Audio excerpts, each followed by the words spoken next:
to pay public debt. All those people who are criticizing President William Ruto, they need to be honest.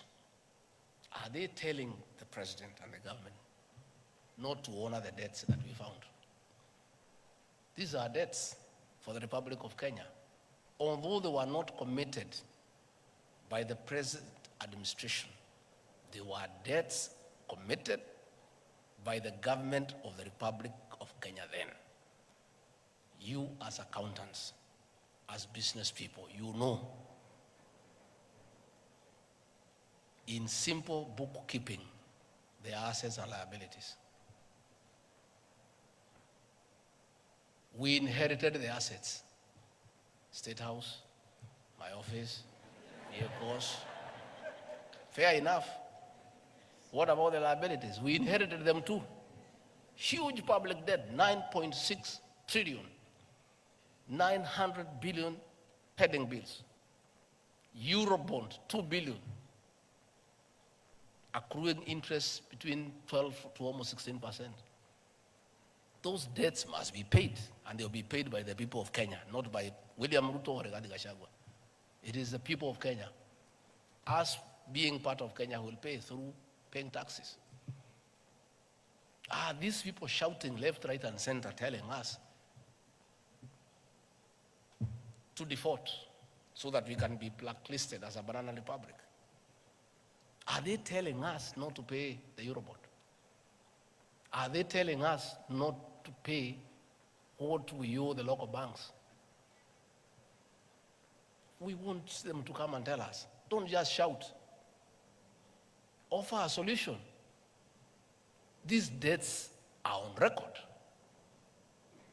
We did not borrow as we were in the forest. William Ruto alikuwa ametengwa nje. He was not attending cabinet. He was not attending the National Security Council. He was not part of committing the country to those debts. But he is the president of the Republic of Kenya. He inherited those debts. He has to figure out how they have to be paid. And we are inviting you, good people, to help us with ideas of what we do, how we can go about it, how do we avoid them in future.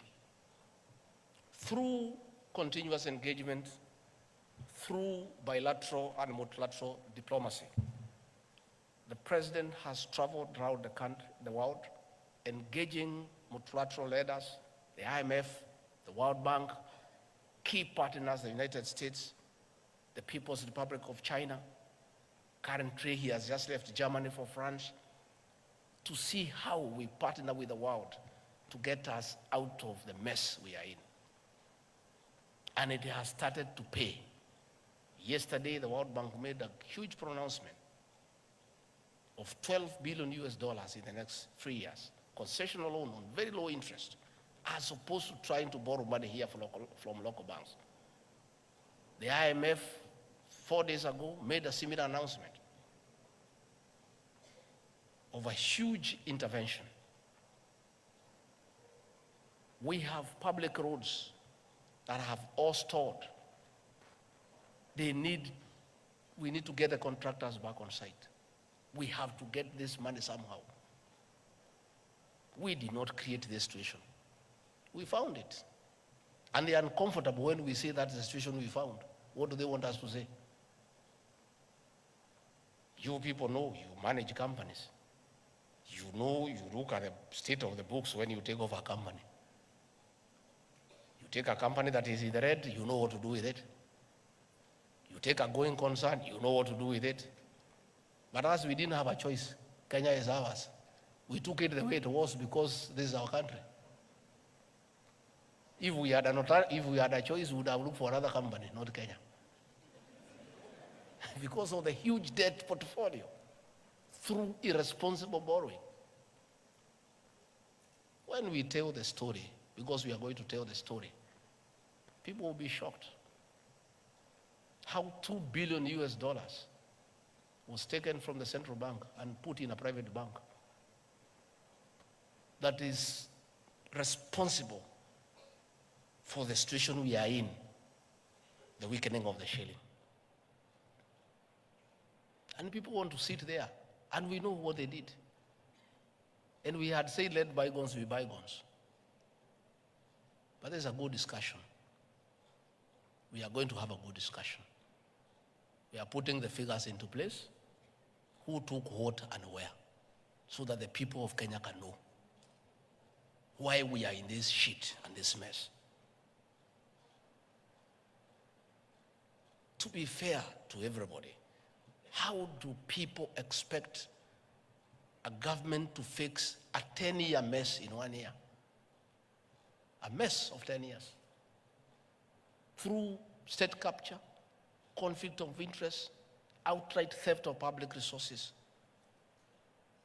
irresponsible borrowing, misuse of public funds, misapplication of funds into useless legacy projects.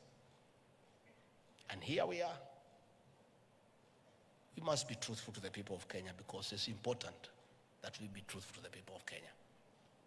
And when the people of Kenya finally know the truth, they will make a judgment, an assessment on who is right and who is wrong. But what I can assure you, the president and the rest of us are determined to fix this economy, and this economy, we shall fix it. And there are good signs.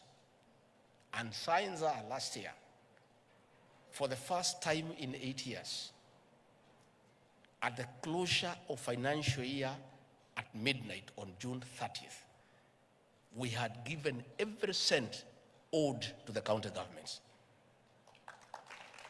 And previously, we had arrears of 5 to 6 months for county governments, for years. By the closure of financial year on June 30th, we had disbursed the last coin to the constituency development funds. For the first time, we have no arrears for our elderly men and women for their monthly stipend. We found an arrears for 8 months for those senior citizens who need that 2,000 to buy drugs, to buy food. We have cleared all that.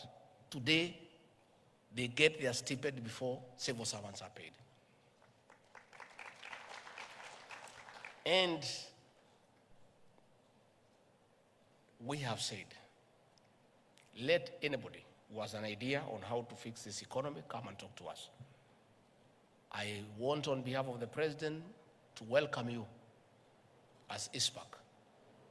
Come and talk to our people at the National Treasury, and we'll ask you to talk to the president, and all of us are aligned. This is our country, and as I said, we don't know everything. If you have better ideas than we have, this is our country, we have no other country. Please come and talk to us, and whatever you advise us, if it's prudent, if it can get us out of the quagmire that we find ourselves in, we shall say asante sana. So please, you are most welcome. I've heard you talk about pending bills, it's true. The president, in his wisdom, has put a committee where your members are represented.